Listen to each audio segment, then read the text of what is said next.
తెలంగాణలో స్థానిక ఎన్నికల సమరం ప్రారంభం కానుంది. తాజాగా సీఎం రేవంత్ రెడ్డి ప్రభుత్వం కొన్నాళ్లుగా స్థానిక సంస్థల ఎన్నికలపై ఫోకస్ పెంచింది. అయితే దీనిపై ఎప్పటికప్పుడు ఊహాగానాలే తప్ప ఇప్పటివరకు ఇతమిత్తంగా డేట్ను ఫిక్స్ చేయలేదు. కానీ ఇప్పుడు దీనిపై పెద్ద ఎత్తున ఫోకస్ చేయడం పాటు ముహూర్తం కూడా నిర్ణయించారని పార్టీ వర్గాలు చెబుతున్నాయి. దీని ప్రకారం జూన్ చివరి వారంలో స్థానిక ఎన్నికల సమరం నిర్వహించాలని నిర్ణయించినట్టు తెలిసింది.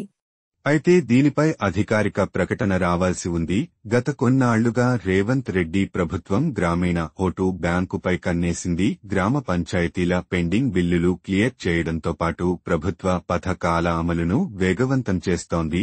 రైతులకు ఇస్తామన్న రుణ మాఫీ విషయంలోనూ క్లారిటీ ఇస్తోంది. ఇంకా అర్హులు ఉంటే నమోదు చేసుకోవాలని కూడా చెబుతోంది. ఈ నేపథ్యంలో తాజాగా ఎన్నికల కోణం బయటకు రావడం గమనార్హం.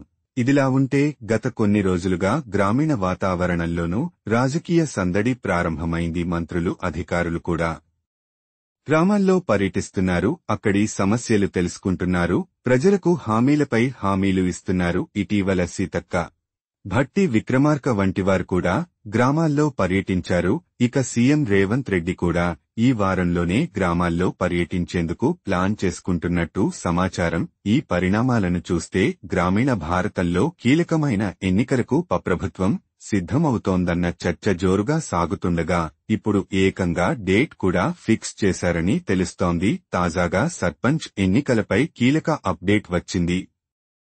ప్రభుత్వం ఎన్నికల నిర్వహణకు ముహూర్తం ఫిక్స్ చేసిందని సీనియర్ నాయకులు చెబుతున్నారు. ఇప్పటివరకు ప్రభుత్వంపై సానుకూల దృక్పథం ఉండడం, బీఆర్ఎస్ పూర్తిగా పుంజుకోకపోవడం, పైగా అంతర్గత కలహాలతో పార్టీ సతమతమవుతున్న నేపథ్యంలో ఇదే సరైన సమయమని రేవంత్ భావిస్తున్నట్టు చెబుతున్నారు.